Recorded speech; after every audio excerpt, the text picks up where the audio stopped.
I want to be able to reprogram living matter in interesting ways. This is Professor Thomas Gorochowski, a biological engineer with a computational background. He's worked at MIT, was a Turing Fellow, and today we got the opportunity to discuss the intersection of computation and biology. Immune cells, taking them out of your body, reprogramming them so they can see maybe a cancer that's inside you, so they can then hunt it down and dispose of it as you would naturally do. It's something that isn't sci-fi, it's happening now. Cure to the majority of diseases within 10 years. I'm guessing it's not as simple as that. Biology is the most sustainable technology on this planet. It's been here for billions of years. It can effectively do computations, it can make decisions. It kind of makes you wonder, how on earth does this thing work? People in labs like yourself will be armed with many more tools to cover a much greater surface area. Or is that just too optimistic? The thing that might hamper that will be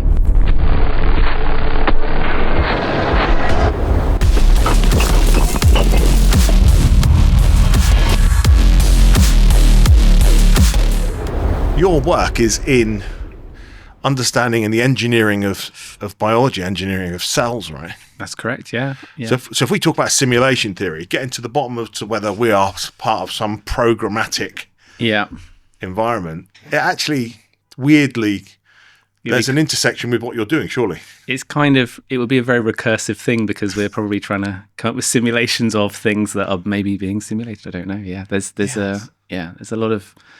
It's difficult. It's one of those things that's very difficult to know where the glitches would be, like the Matrix and these like deja vu, seeing things again and again or whatever. Yeah. Like it's difficult to know how you would kind of test that hypothesis, I guess. But it's on the table. We don't know. Yeah. I guess so. Your work. Mm-hmm. How would you frame it?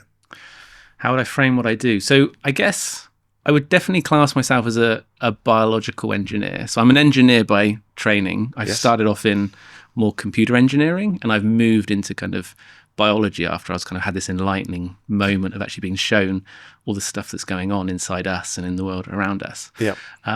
But fundamentally, I'd say I'm just really interested in how the world works. So like I'm an engineer where I like to take things apart and understand how those pieces go together, how it's been architected, and understand some of those maybe rules by which actually things work effectively or not so effectively. Yeah. And so the reason I got really excited when the field I work in now is called engineering biology, where we're trying to bring sort of engineering principles to sort of understanding biological systems, is that we can not just look at biology, which is kind of historically what we've had to do to try and understand it, but we can start to build new things with it. We can prod it in very, very specific ways to really gauge exactly how all of the components are interacting or working and things like that. So although I'm kind of fundamentally, I want to be able to reprogram living matter in interesting ways, part of that requires us to have a kind of a deeper understanding of just how it works, or whether there's kind of some kind of principles that govern how that stuff's done effectively. So your vision there is you want to be able to reprogram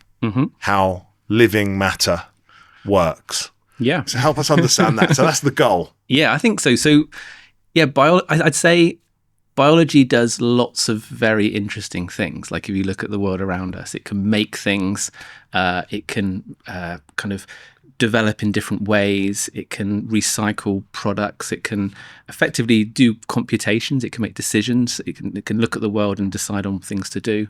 And I'm just really intrigued about how we can take some of those capabilities and either piece them together in new ways, so produce new things that might be useful to us. There's a lot of challenges we face, and actually biology probably has solutions that if we kind of tame it in the right way, we'd be able to actually exploit that.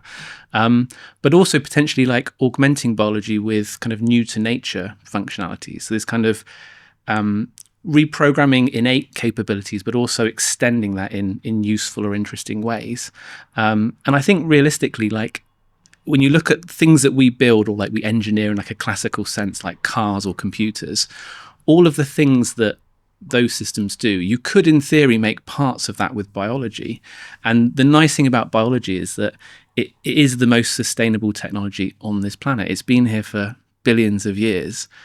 We haven't, and we're starting to realize it's really hard to make something that can last for a very, very long time. And so we need to embrace some of the abilities that biology has that we struggle to kind of understand sometimes. That's interesting. So you kind of frame that a little bit like biology being one system. Mm-hmm. Is that right? So that's how, I guess, obviously you look around you and biology is incredibly diverse, but there is something that ties it all together. So like we look at cells, that's kind of the building blocks of biology, and they can come in lots of different forms, but fundamentally they, to our knowledge, all of them have some kind of genome, like some kind of instructions perhaps to kind of determine what they actually do. And a lot of the processes are shared across all of life, even though it looks completely different and maybe works in completely different ways.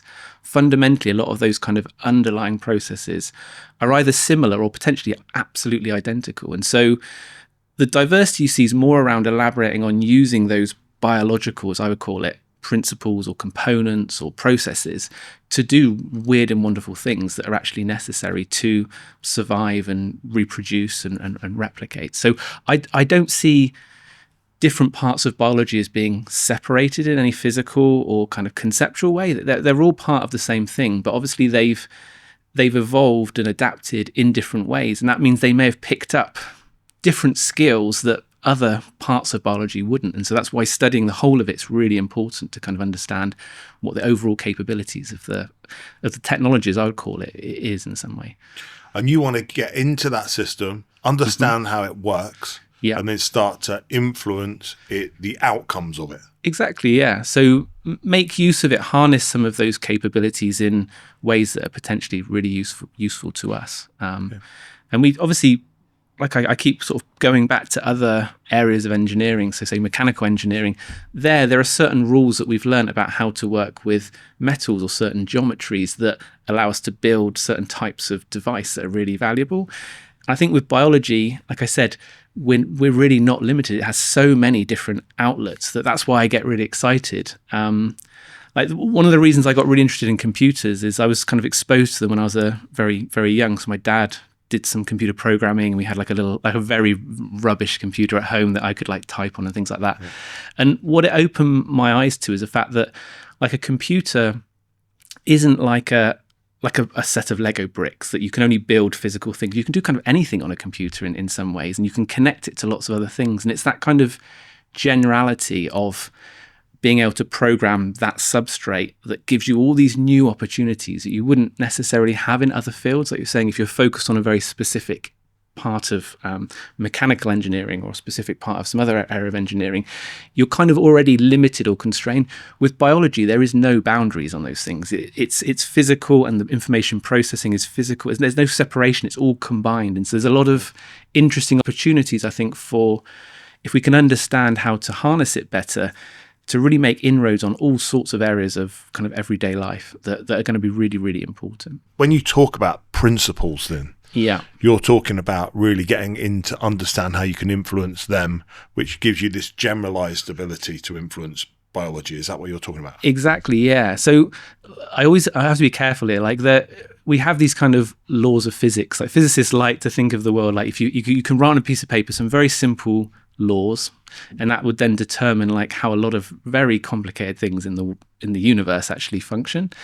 And it's questionable whether there are similar sorts of laws that you would get in physics in biology, but there clearly are principles, there's concepts or things that when you look across all of life that are shared. There are ways that biology tends to do certain things which are common, and some things are very rare. And so there feels like there are these kind of maybe vaguer principles. If you can understand, you can actually use biological components in the right way that you actually get the best out of it, or you can interface with it with natural biology in the correct way that you're not going to be completely disturbing something that's taken billions of years to evolve and adapt. So give us an idea of some of those common principles. So what are the underlying common principles you're identifying? Yeah, so I think one of the things I would say that's very common in a lot of biology from a computational perspective, so to be quite abstract, is that when, unlike say on an electronic computer that like your phone in your pocket, where you can have programs that often they're very deep in the sense that they go through many, many, many, many different steps before they get to an outcome. In biology, because often it's relying on molecules, so physical things, to actually physically interact. So they have to move around. They're diffusing in the cell, or they're moving in the environment, and they have to actually interact. That's quite a slow process. So if you had these like long cascades of like things that had to happen before you actually made a decision, for example, you're going to be too late. It's going to be too slow. So you find in biological systems that they're often quite shallow in terms of the number of steps information is processed in. So if you look at your brain, although it's this globular thing, actually, if you pulled it out, it's actually quite a thin sheet in terms of the kind of thickness. And so information can't propagate over massively long distances. It just takes too long. So there's this kind of curious thing that the substrate, the physical embodiment of the biology, limits some of the types of information processing that it can do in the way that that's architected by having these kind of shallow architectures. But it often means that those levels, those steps, do more than they would in, say, an electronic computer, where it might be a very simple operation, but you do a billion of them to get an answer. In biology, it might be a very complicated operation it does, but that's one step in some sense. So that's one thing at a very conceptual level, which is very different often between biology and, say, other systems. And that's kind of a principle that if we didn't take that into consideration when we're trying to interface or engineer with it, we're not going to produce anything useful. It's going to be too slow in some way. And that's very, very important. The other, which I think is really, really important, is something that my lab's become more interested in, is the fact that biological systems, they have to be, they're self-powering, and so they have to consider the burden of doing other things on their actual ability to kind of replicate and actually just survive in some ways. So one of the things that's kind of very important is anything that's built in a biological cell has to take into consideration the energy it's going to pull from other things that the cell has to do just to survive. And that's quite different from often how we would build other systems where for example, say an electronic circuit, we can just put a bigger battery, or we can provide it with more power, or a car, you put a bigger engine in it if you want to put more stuff on it, and that's okay. With a cell, there might be a physical limit on how much energy it can produce. And so there's a lot more principles around how you make use of that energy budget in an effective way that is really important for systems that aren't going to basically evolve and do things that you don't want them to do. Because if you're putting a burden on a cell, it's going to potentially cause the cell to actually make mutations that effectively break the function that you're interested in, because then it doesn't have to do the thing you want it to do. It can just do what it naturally wants to do, which is self-replicate.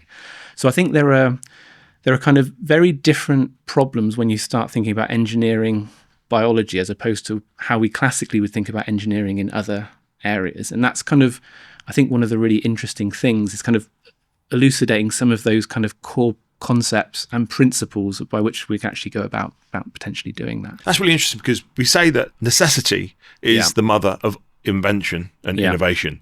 And so if we think about that, it sounds like biology, its necessity, its governing factor is efficiency, because it has a limitation of its energy source. Yeah. Yeah. So that's what drives the innovation, for it to be so efficient and creative.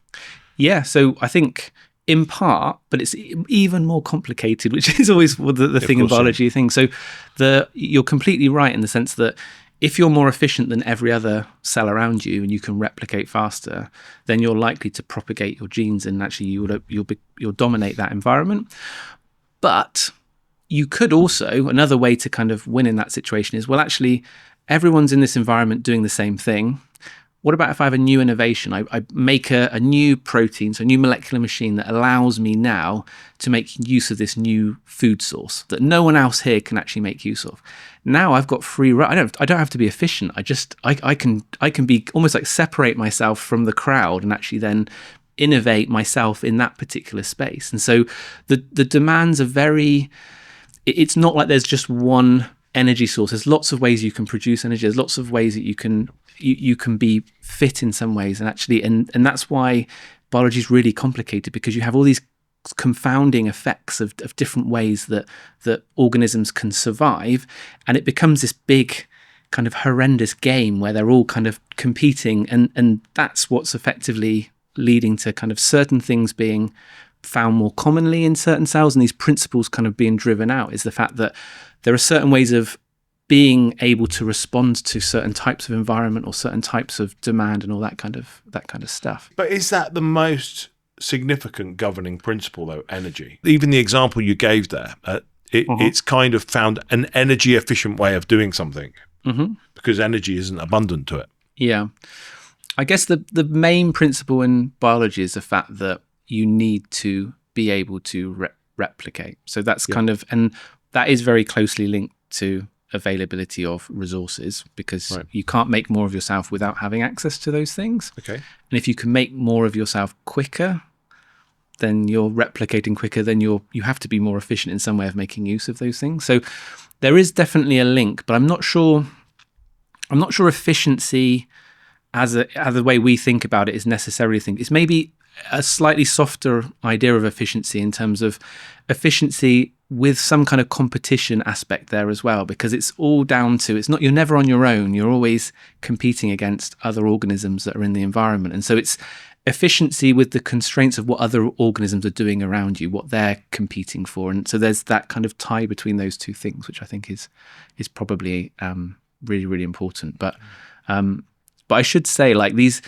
principles are very vague. We don't really know whether maybe for a long time people didn't really think there could be kind of laws of biology in the same way that there are physics, but it feels like there are certain kind of simple equations that can describe certain ways that biological systems evolve. So there might well be, even though it's very complicated and really complex and difficult to understand, it might be that a lot of that complexity kind of washes out when you think about things in large populations and kind of the averages of things that are actually happening.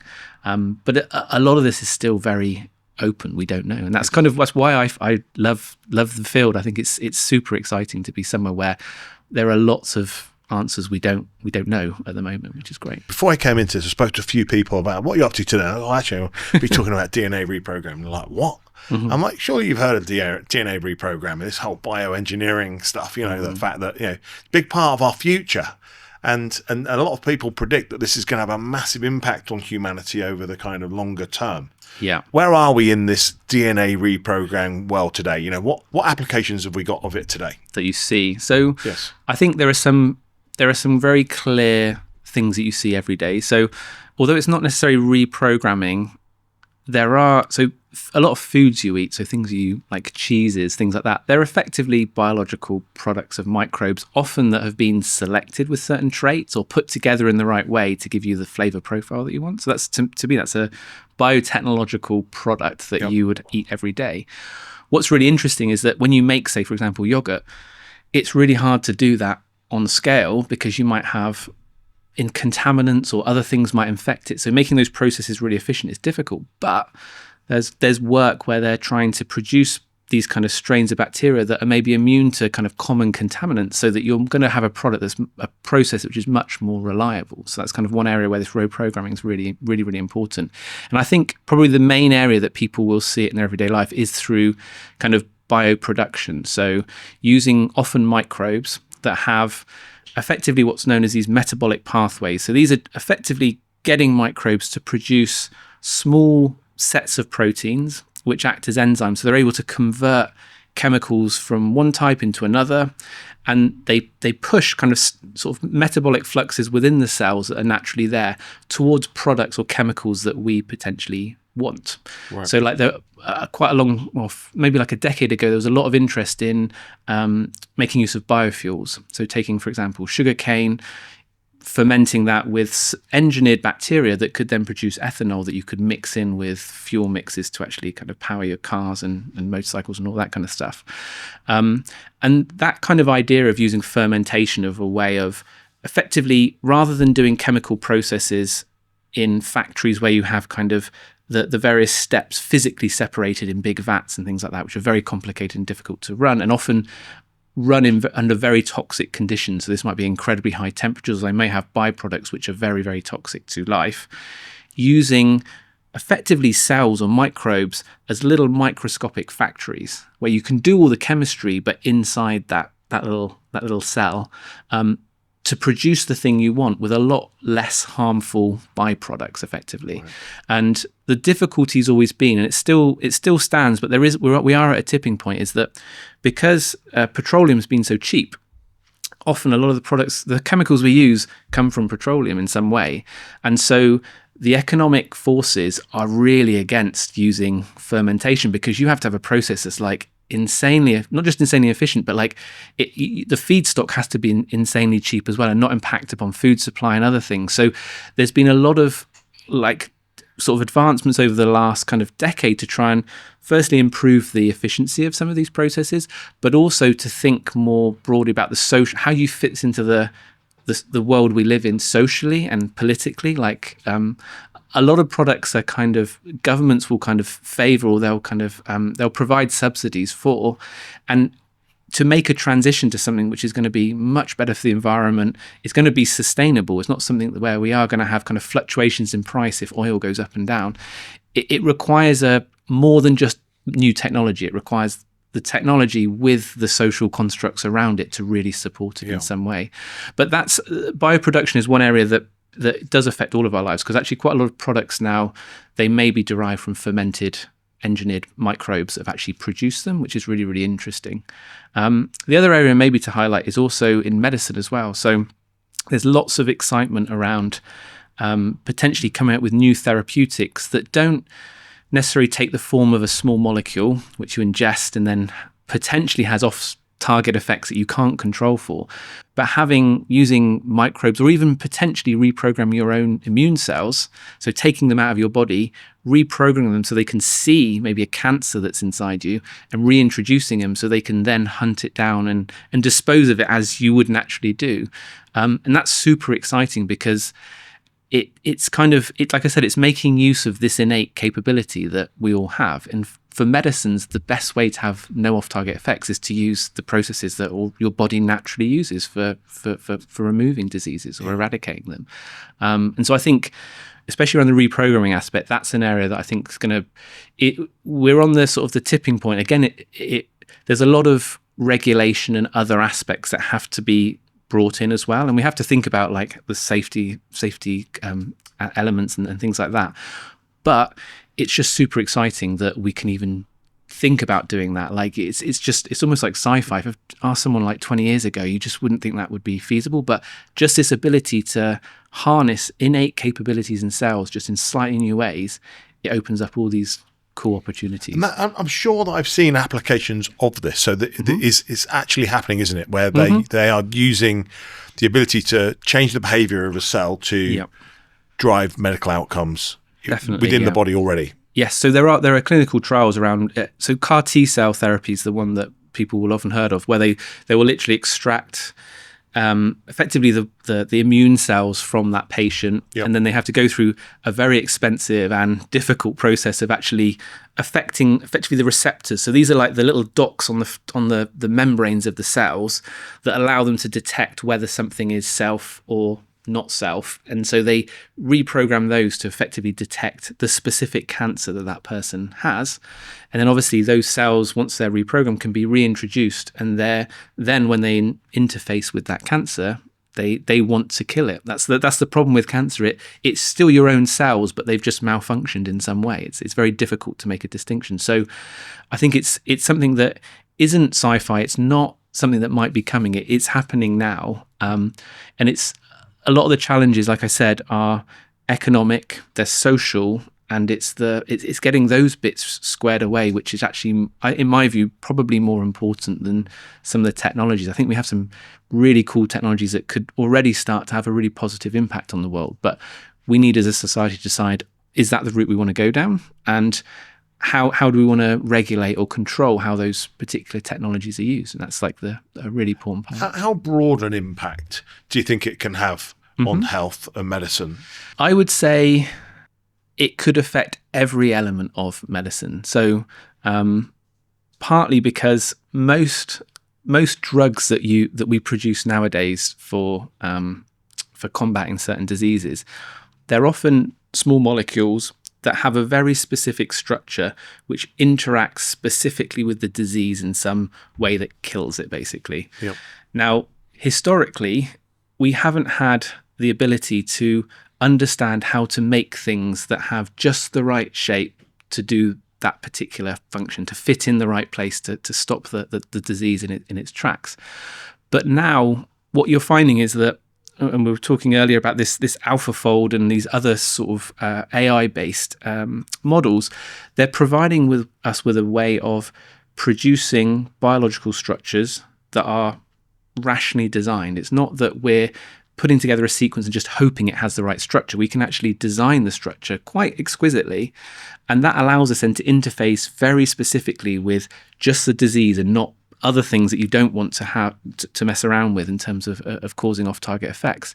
And so if you can get that right, you can target a huge range of different diseases, because ultimately, if you can be precise and just interact and interfere with that one type of cell, you have a cure effectively. So a lot of the impact is so broad because drugs work in a kind of a very generic way, and I think the ability to now program some of these kind of biological machines and elements allows us, like I said, to interface in the right way to have outcomes that we want without the ability to worry about other things that might potentially happen. So massive, I guess, is the right answer in some ways. And do you think that Demis Hassabis of Google, DeepMind, he's the guy, the brains behind, and his team, AlphaFold, which we've spoken about there.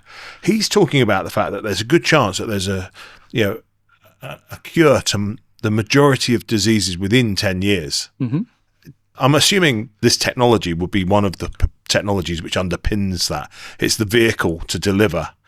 Yeah, so it's this ability to create new biological machines with very specific and prescribed functions is exactly what you need to cure most disease. The problem, though, is that biology is very, very complex. So, like, if you think about all of the different molecules in your body, how they're arranged, what they're doing, it kind of makes you wonder, how on earth does this thing work? Like, is this even, like, how is this even feasible?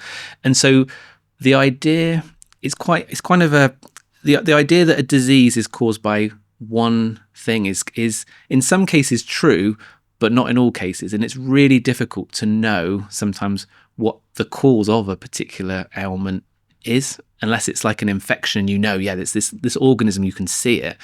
There's a lot of diseases which are just an imbalance in certain things, which is really hard to then figure out, well, how do you cure that in some sense? Because it probably requires interventions in lots of different places. So I think he's correct in the sense that a lot of diseases could be potentially targeted with these technologies, because it's such a generic, like I said, general technology that allows you to interface with biology in a very specific way.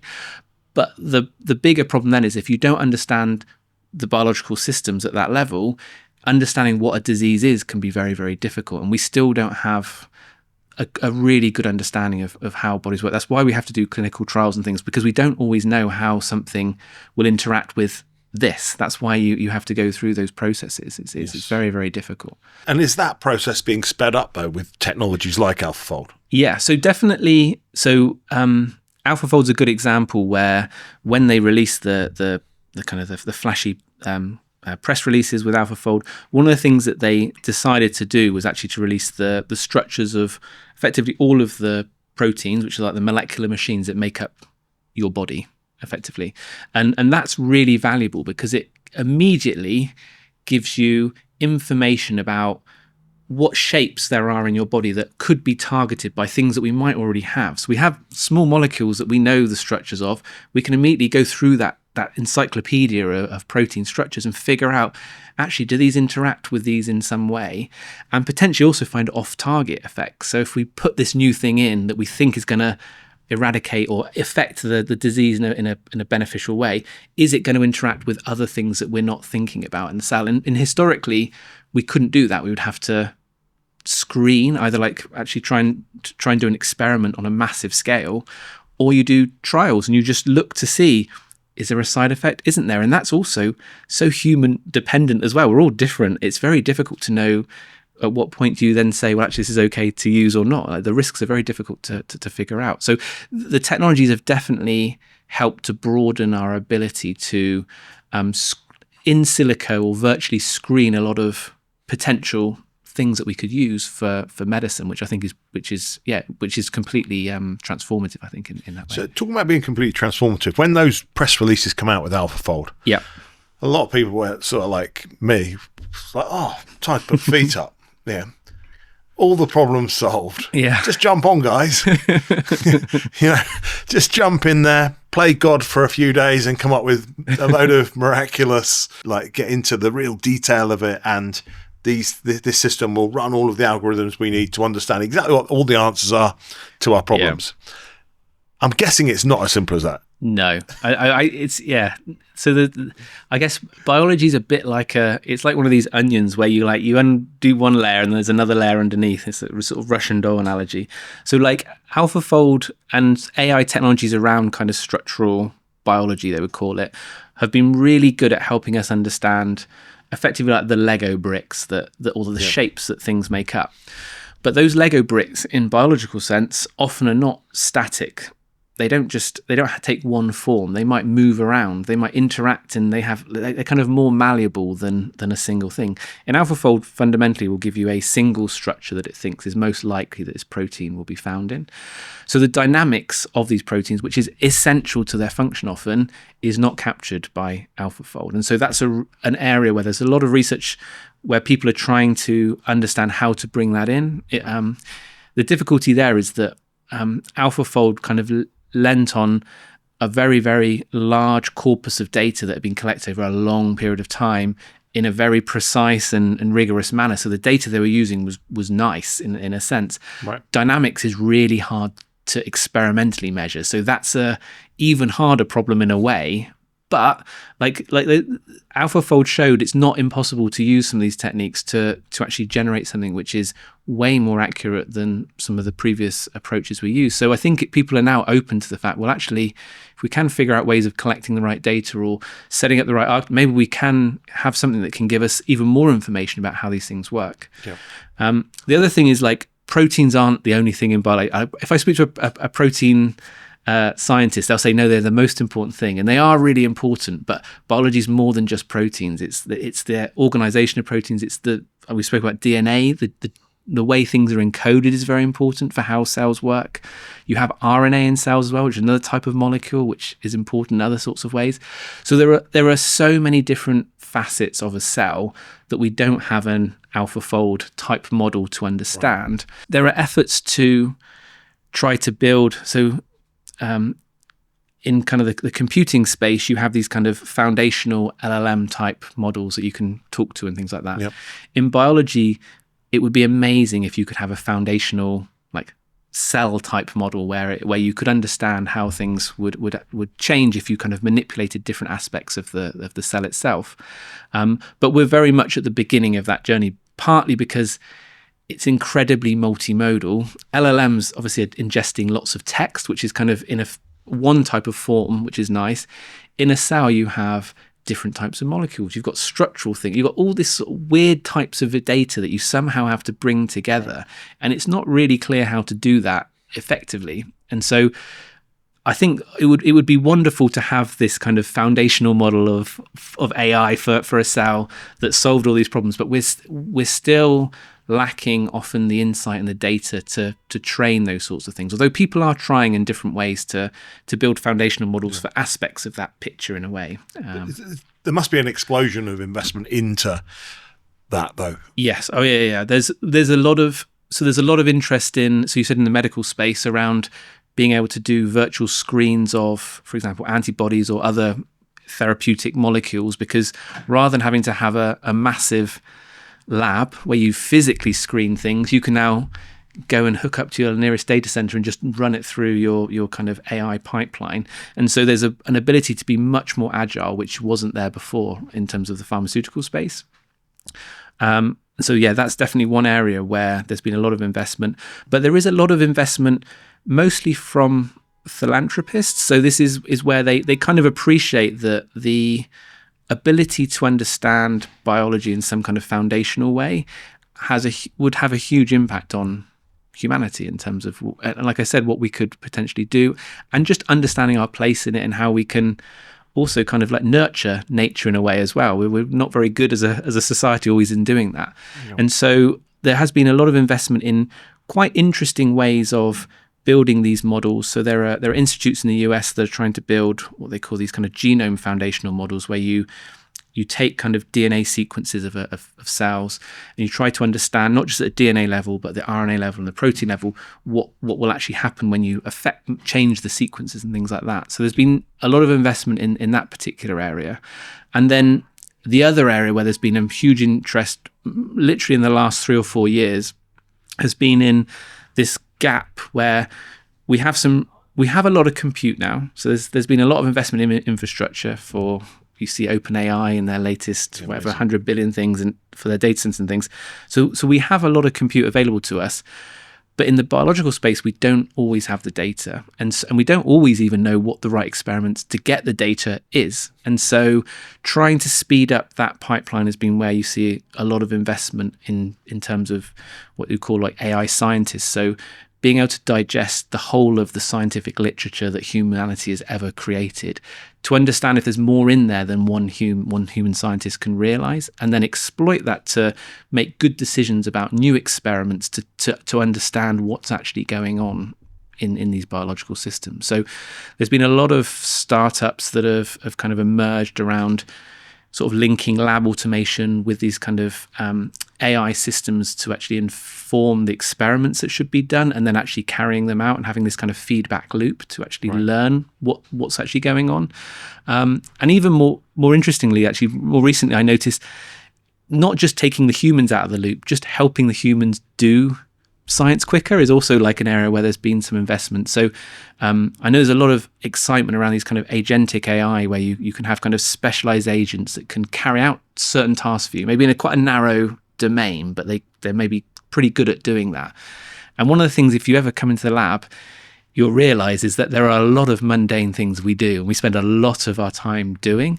And actually just having specialized agents that can design a specific type of DNA sequence, or they can maybe figure out what the right conditions are to run this experiment in, that we're going to get the right data, or just check that we've not screwed up when we design the experiment. That is so valuable for speeding that up. And there's been investments recently also in that space as well. So it's really across the whole breadth from kind of fundamental model development all the way through to kind of the actual practical, how do you get data to feed into some of these systems. Yeah, wow. So it's great to hear, isn't it? It's just an unbelievable time where we've got this acceleration of intelligence and the application of that, the agentic world. And I think it's interesting. People think about agents, writing a social media post or conducting like really practical day-to-day stuff. And the amazing thing about these agentic systems as we move forward is that the infrastructure can actually become quite generalized. Mm-hmm. And I think that actually then the future of this is where we apply the generalized infrastructure, agentic infrastructure, to problems across all domains. And I think that's a really interesting part I see where the first application has been, all right, we need to build this very specific model that's very good at this thing. Yeah. I'm really excited about the generalization and the advancement of these things so that you can apply them to much broader scopes. And it's interesting to hear you talk about the practical implications of lots of mundane stuff to do. So how much of your day do you think, or a week, is doing stuff today where you could delegate that maybe in the next few years, allowing you to go up the chain and focus on different types of problems? And what would those problems be? Where would you be spending your time? I have a lab, so a lot of my time is actually around managing other projects. Thinking about in the lab, for example, in terms of like someone's at the bench having to carry out experiments and things, realistically, probably about, this is sort of pulling numbers out of the air a little bit, but you're spending definitely more than 60% of your time doing tasks which realistically should be able to be done automatically. And the problem is that in scientific fields, there often isn't the markets for a company to go, you know what, we're going to put all of this investment into solving this problem that people have in the lab, because the market isn't big enough. Like you're not gonna make a successful business in that way. So it's kind of been neglected. And I think the real beauty about some of these AI systems that have come out is that they they lean on these kind of often, like I said, these foundational models, which are very generalizable. You can fine tune them to a very specific task very quickly. And so a lot of things which historically you think, even without AI, we could have automated them, but there's just no market. Now it's like, well, it's actually the barriers come right down to the point where actually I maybe can fine tune one of these models to do the thing for me in a way. And that's where it becomes really exciting, because a lot of tasks that also you just wouldn't bother actually automating, because almost you'd feel like it's just more effort than it's worth. That's not the case. You're like, well, actually, it's so simple to do this. It gets bigger and bigger. So actually, I think there's a huge amount of time saving and effort saving that can be done in that way. And hopefully that'll also improve the accuracy of the stuff that's done. So it's that shift from low level practical handling of things to something where you can think at a higher level, more strategically, and just work more quickly, because you're not having to. We're not good at doing certain things. It takes time to do, and an agent can probably do that almost instantaneously from our perspective. So, like I said, it's not just a multiplier in a linear sense. It's very much a exponential change in like the sorts of things that become possible. The software engineering example that you've given there seems really familiar, because one of the things we've just looked at from our engineering team's perspective is that if we can automate the QA process, right? Yeah. What it allows our engineers to do is to iterate and be more creative, faster, and actually almost be slightly less focused on the quality of the execution of their work. Yeah. With somebody else going to pull apart the gaps and suggest recommendations of where to improve. And the iterations and the creativity compounds. Yes. And so it's really interesting, isn't it? So I'm just trying to put myself in your shoes or in your lab shoes. So I can imagine that you set up this experiment manually, for example, and then you're having to then QA that and think, I would imagine, do you spend longer thinking about, is this the way this is set up, and is it going to work effectively and efficiently before I get the outcome, than you do setting it up initially? So this is one of the reasons that like some people are very good in the lab and some people struggle, is that like a lot of it isn't, some people just find the secret sauce to doing a good experiment earlier on in their career, and then they know this is the right approach for this type of experiment we're doing. And actually a lot of that, what I call kind of like tacit knowledge, is not written down anywhere. It's like you go to work in labs to learn that, practically like an apprenticeship in a way. That's the really important stuff that you learn. And it's really detrimental to progress, because like you said, I might then spend loads of time thinking really hard about how to do this experiment the best way, when someone knows like, well, this is the way you do it. Like, why are you worrying about all this stuff? So I completely agree with you in the sense that it opens up other ways of doing things, which is interesting to know how that will feed back in terms of the sorts of science that's actually done, because that's not clear to me. Like those feedback loops are often quite subtle, and they can have interesting effects on what gets done sometimes, I think. The only thing is you don't need that QA to be 100% accurate, do you? No, that's the key. I think about this a lot, where we get this criticism of, it hallucinates, or it doesn't get things right. And I'm like, well, actually, in 30 seconds, if it comes back with 70% of the problems that I don't have to think about finding, I'm just hours and hours, days and days better off. Yeah. Well, thinking back to earlier in my career, so when we used to build these, we call them gene circuits. So these are like these kind of biological circuits that we encode in DNA. Yeah. For a long time, you could expect to have to build tens of these circuits before you might, if you're lucky, find one that doesn't do what you necessarily want it to do, but it's kind of close enough that you think, well, actually it's worth investing some time tweaking the various parts of this design to get something that actually works. Anything like the bar is so low in some areas, like anything that can reduce the amount of shots you have to make before you find one that's even partially good is going to be a win for in the bioengineering space, because experiments are so expensive, they take so long. And so some things are just almost impossible to do. If you want to make something that's incredibly complex, you're not going to be able to do it, because there's so many ways it's going to break. But if you can use some kind of, maybe an AI, some kind of model, whatever it is, to reduce the number of designs you have to make where you're likely to see something that actually is doing what you want. That's like a game changer in a lot of ways. So yeah, just reducing the amount of things you have to try is already a massive benefit. Yeah, so getting it to analyze the likelihood of success of those different experiments before you even definitely. Yeah, it would make a difference. And the other thing maybe to highlight is that it's a vicious in a good way feedback loop, is the fact that the way these agentic systems often work, especially in, say, an experimental setting, they need often models or simulators, I would call them, or emulators they're sometimes called, of the processes they're carrying out to know whether they'll do the right thing or not. So they need to be able to kind of reflect on, okay, I think, as being an agent, this is the right set of steps to go through to get to this endpoint. Now, if I can't check that, then it's kind of going in a bit blind. But if you've got a simulator that can simulate those steps on a computer rather than having to do maybe a 2-day experiment and say, well, actually, yeah, that works, or actually, no, you've got something different, the agent can learn from that. And that feedback can mean that actually, as you're doing these experiments, you can refine these simulators or these emulators, and those can actually in turn improve the decisions that these agents make. So it's kind of one of these things where everything is adapting in a positive way to make the thing easier that you're trying to do. And that's why it's, like I said, it's not a linear process. It's like a very exponential process, because those feedback loops have a really positive impact on lots of different aspects in that design process. What you're talking about there is the fact that as these tools become abundant or more available in the core pillars of the process that you have to go through, you don't need hundreds of those for them to have a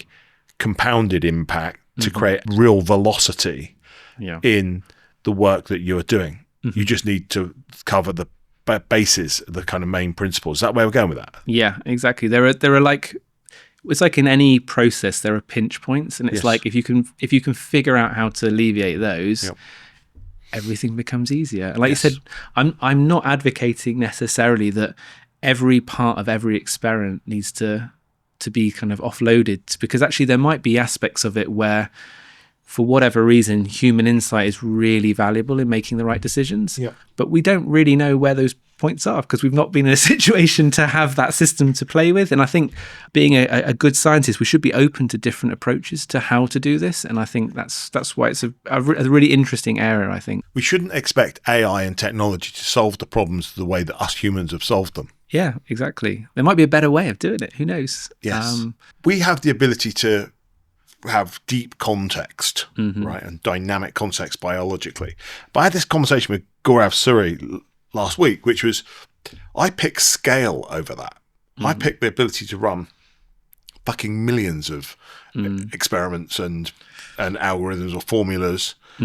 Maybe not at the exceptional top, like might not be the brightest, deepest, or I don't know, the smartest, the most intelligent experiment. But surely the ability just to run hundreds of thousands of them in parallel creates this compounded impact of simulation or whatever it might be, to progress fields much faster. Yeah, no, definitely. I think that also touches upon another aspect of biology, which is really hard to square away as a scientist. And there's the fact that you often find, because biology's evolved, there are often these kind of things from the past that make no sense in the present. In some sense, you think, like, why on earth have you got this extra limb, or why does it work in this way? And often it's not because it's optimal in a way, but it's because that system is evolved. It's not been designed and then built in one go. It's evolved and adapted over many, many, many generations. And so some things, there's no benefit in getting rid of it. So it just takes it along for the ride, or it does things in a weird way because that was the components it had available when it was adapting to some change in the environment. And I think that one of the challenges in biology especially is that there's been historically a lot of emphasis on looking at what they call these model organisms. So these are kind of organisms that we've spent a lot of time really trying to understand almost every aspect of, in a way. So a bacteria called an E. coli is one of these model organisms, and we work a lot in E. coli because we know lots of information about it. But there are a lot of quirks about E. coli which we don't know if that's a quirk or is that actually something that is a general thing that biology does. And so actually this ability to do very, what I'd call high throughput, broad experiments, to look at lots of different questions maybe, or explore the biology in very different ways, can help kind of eradicate some of that kind of incorrect thinking about whether something's important or not, or why it's important or not. And I think that's the other thing that this kind of ability to make doing experiments easier is going to be really valuable for, to kind of broaden our understanding of not just these kind of model organisms, but other types of biology, other types of organism that we haven't studied, to know where there are actual commonalities across all living creatures in a way. But that requires this almost naivety about things where you just, I want to know what this is. You have to have that naivety, because if you try and think too carefully about just the thing you've looked at, you can fool yourself into thinking something's more important than it actually is. And once you bias your thinking in that way, it's really difficult to unbias it and actually see the bigger picture in a way. Right. And so I think I agree with you. I think this ability to naively explore space is very important for also understanding how this actually works. Yeah, I just do some basic maths, and I'm like, I said to you when we first spoke, I've kind of gained a bit more confidence from when I first spoke to you. I was like, why do you want to come and talk to me? I just need to explain to you, I'm not an academic. We're not going to have an academic conversation here. And then I realized actually the more people I talk to, kind of walk away really enjoying the fact that it's not an academic conversation. It's a very practical kind of, sometimes weird conversation, but so my logic on this broad, when I look at this scale point, right, which we can run loads of kind of calculations and experiments, as you'd say, on real scale, it's just simply like maths. Because I go, well, look, there's 20,000 PhD graduates a year in the UK, all running, or have been over the last 20, 30 years, manual, kind of quite a lot of manual processing, using computers obviously, but and then you've got 86 billion neurons in the brain, and I don't know how many cells or different types of cells and organisms there are. Can you give me ideas of scale here? Of scale, well, in terms of your brain power and things like this, or what do you mean? Biology. We're biology. Talking about, well, like fundamentally, it's. If you think about the kind of, I don't have a number off the top of my head, but if you think of like the number of like microbes that we think exist on Earth, that there's so many zeros after the decimal point. Like you just can't, as a human, you cannot get your head around that. It doesn't make sense. And that is, like what I was saying, there are ways that biology works which are very different to how we work, and it's so massively parallel that it's very hard for a human to get their head around that. And I think, you need those different perspectives, those different approaches to maybe make, it will be a very small dent, but even just a small dent might be enough to open up a new way of thinking about that, which is really, really important. Yeah, I'm just imagining all of the professors and the PhDs and all these labs, and if you put them all on this table, and let's say this table we've got around us, right, is the ecosystem of variables that need to be mapped and understood in order for us to understand biology and medicine and health and all that stuff, right? And we were to say, well, okay, how much of this table are we currently exploring with all of the labs across the world? It's so infinitesimal. You couldn't even, it'd be like an atom or some probably even smaller than that. It's really? So it's so like there's so much of biology we just do not have a clue about. There are so many organs we can't even culture in the lab. We know they exist. We can see signatures of them in certain environments, but we can't actually grow them. So we can't study them. And so like there's just so much, there's so much opportunity there. But I don't want that to sound maybe a kind of a pessimistic, why bother kind of thing. I think it's the point I was making about these principles is that although there is this diversity, I do feel that often it's looking at a problem in the right way or abstracting core aspects of it in the right way that makes you suddenly realize two things are related, or I can look at this new thing and I get it. I understand how to make sense of it in a way. And I just feel that although we're tackling such a tiny part of the bigger problem, we're just observing this tiny part of it, that might still be enough to elucidate some of those things, and it will give us at least ideas of directions to explore, like you said. And technology is advanced, and who knows, when maybe the experiments we start doing can start making a sizable impact in terms of that diversity that's present in nature. But there's breadth and depth, isn't there? Right. Yeah. So if I think about that, and you can tell me you're really talking to a scientific Neanderthal here, right? So to just point me in the right direction. But I'm thinking about the depth. Okay. Yeah. So you're thinking about the underlying principles, and so by going deep into different areas on this table, we can identify the common principles. We get a better foundational understanding of how things work, mechanical understanding, which is your passion, right? But then joining the dots up of much more pieces on this table from a breadth perspective could unlock huge volumes of scientific discoveries, medical breakthroughs, medicines, whatever it might be, right? That's where I'm hopeful from an AI perspective. Even if AI doesn't get to a place where it's, it's Einstein level intelligence, it's actually able to enables us to process so much more data across so many areas. And so am I right in thinking that 2, 3, 4 years from now, you, your team, people in labs like yourself will be armed with many more tools to cover a much greater surface area of what we know? Or is that just too optimistic? I think we're definitely at an inflection point. Okay. So like certain capabilities are opening up, but the thing that might hamper that will be economics, like whether it's still financially feasible to run, because ultimately these AI systems can give you some intuition of kind of relationships and data that you have, but actually what we really need to do is to go out and collect data about these additional things and know what experiments to do, and that still costs money and takes time. I think that the AI can help us make the right decisions on what experiments to do, so to get the right breadth. So it's almost like if you just look in this part of the table, you're not going to capture maybe something over there. So actually maybe it's better to take measurements in different parts of or different environments and things like that. So I think there's definitely an angle there.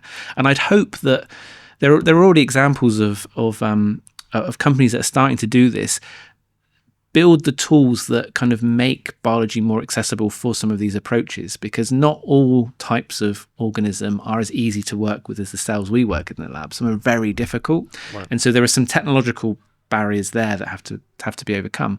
But fundamentally, I do think AI can play a really valuable role in helping understand the very subtle connections between data that we already have, which is very deep, and making good decisions about, well, okay, if we're going to go broad, where's the right places to go broad to actually learn the most from the data that we're collecting? Because at the moment, it is incredibly ad hoc. There isn't, because it's very difficult to know what relationships are important, what aren't, even just to see all the relationships. Like I said, the data that we have in biology is so multimodal, so it comes in all sorts of different forms, and often labs will specialize on one form of data in a very specific, so they're not the right people to understand where all the links necessarily will be. So AI is a great way of accelerating, trying to build some kind of broader understanding of the right things to do, and make those, like I said, subtle connections, see relationships that are just very hard for a human to necessarily see. And like you said, start scaling up these things, because the automation in labs, it's been coming for a long time. It's one of these things where everyone says, like, in the next 5 years, you're not going to have any people in the lab. It will be automated.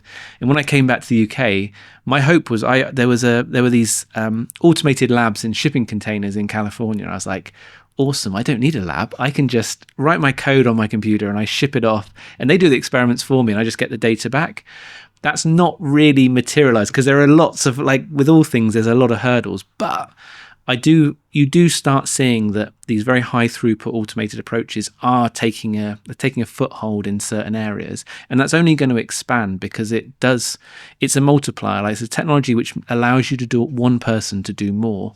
And so I think it's just a matter of time, whether it's 2 years, 4 years, 5 years, it's kind of immaterial. It will happen. It's just like a lot of the things that are happening now will help to accelerate it, I think. But you're talking about earlier, it will become exponential, the impact of this. You're a firm believer of where it's at today. Definitely. Yeah. You see that, or like if you just look historically through how these kind of advances kind of compound on each other, like the more tools you have to kind of interrogate the environment, and the better decisions you can make will just like, it is an exponential process. You learn exponentially more at each of those steps. So I was skeptical when a lot of the AI stuff came out. As a computer scientist, we've gone through several AI winters, as you would call it. Yeah. But there really is something different, I think, about some of the core technologies that have come out now. There is, like I said, that tipping point, and it's not clear to me whether it's just the compute's at a level now or the data's at the right level. I don't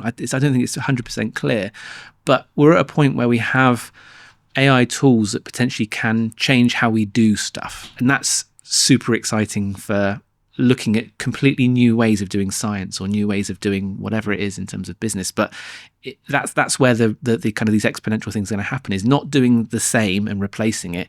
It's going to be doing it slightly differently and then getting this kind of compounded benefit over time. Yeah, it's interesting when you think about it. I mean, I think it's the accessibility of it, isn't it? Yeah. The fact is that they've gone from, machine learning, which was in a load of data scientists kind of tools and sitting with some scientists and data engineers and software programmers, to now companies making billions and billions and billions and billions and billions out of it. And I think several billion people across the planet using these tools. Yeah. And so what that means is that the investment is there to pioneer it forward. Yeah. Isn't it? You've got OpenAI, Google, all these guys got a huge bounty now going, on a second, this is going to run the world soon. Now we're making a shitload of revenue off the back of it. Yeah. We can put 6 or 7 or 8,000 people on improving the model.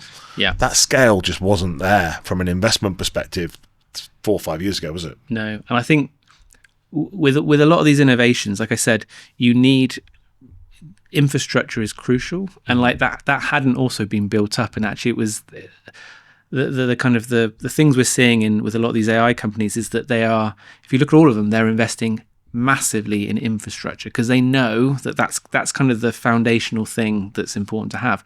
Whether LLMs are going to be the ultimate thing, there'll be something else that comes out. There always is, but that infrastructure will support a whole range of new innovations that we can't really foresee now, as well as the current like innovations that are already emerged. So it's there's an element of you have to have a certain scale before something becomes pervasive, and we're at that. That's kind of what I mean by that tipping point as well, is that it's so pervasive everywhere and it's so accessible that you can start thinking to do things where before my lab, I couldn't afford to run a massive data center doing this. Like it doesn't. So there is that kind of tipping point, which I think is really, really exciting. Yeah. So which countries are in this bioengineering race? Where do we sit as in here in the UK in the world rankings? Yes. Whatever. So I'd say historically, the US, as with a lot of areas, has been very strong. So sort of looking back, the field kind of emerged around sort of the 2000s, and then it's kind of developed since then. And in around the 2000s, it really was a lot of the US labs were sort of taking the lead on a lot of different aspects. But the UK has invested sort of since the sort of 2010s, 15s, a lot of money in actually building up the expertise. So the UK is really seen as a leader in this area as well, and they've invested heavily in terms of building infrastructure, so what we call biofoundries and centers, but also in investing in the kind of the basic science to support some of the things that you need to do. Right. There's been a lot of work. There's a lot of amazing researchers in Europe working in this area, but the challenge there is a lot of the products they'd like to produce. There's a lot of regulation that they have to kind of navigate, which can make things potentially quite difficult. And I would say over the last kind of decade, as with a lot of things, China's really invested massively in kind of this bio space. I think they realize that you need the scale in terms of the automation to really make a dent in terms of making it really predictable. If you want a certain outcome, you want to make a certain chemical or material really cheap using biology, you need to have the large-scale infrastructure to explore that space, to figure out what the right combination of things are. So they've invested very, very heavily in very big institutes and really refining the automation, which they have tons of experience with manufacturing in other areas as well. So I'd say the UK is definitely is seen as very much a leading light in the area itself, but it's really become a global. People have realised globally that this is a very important area that needs investment. Material science is seen, isn't it, as one of the absolute underpinning technologies to our, the success of humanity and the growth of humanity and this next evolution. Yeah. And so this bioengineering space, you're saying there, China naturally is linking and into that. Yeah, no, definitely. And I think thinking maybe even longer term, there's a lot of interest, obviously, in potentially going out into the solar system, exploring other planets and things like that. We are not going to ship from Earth all of the things that we need to set up a moon base or a settlement on Mars. And realistically, biology is the solution to that. But biology is amazing at making things at the place that you require it. So this is what I mean, a cell can be seen as effectively a microscopic chemical factory that can make all sorts of different chemicals by programming it in the right way. And so I think everyone's realizing that if you can figure out how to use biology in the right way, effectively and safely and efficiently, like I said, it opens up avenues to do things which you just can't do any other way. And space is something that's taken off, and it's been kind of brewing for a while, because people have realized, well, how the hell are we going to make food? How are we going to process things? How are we going to you have to think about all these things when you haven't got all the infrastructure that civilization has here on Earth. And it's actually kind of a use case where there isn't another option, in a way. It's the right solution, but it requires understanding how to make biology work in some very extreme environments in ways that you wouldn't necessarily see here on Earth. So it's a really interesting scientific problem as well, in terms of how far can biology be pushed in terms of and still actually work in an effective way. That's really interesting. I'm hoping to sit down with the CEO of SpaceForge. Talking about the biology thing is really interesting, because I'm pretty sure I just read recently about this experiment with mold left in outer space, 200 times the level of radiation that it's supposed to be able to survive in. It's crazy, isn't it? It thrives. Yeah, it's I think the Jurassic Park quote, life finds a way. We have this kind of view that biology is quite fragile sometimes. Yeah. And in some instances it can be, certain aspects of it anyway.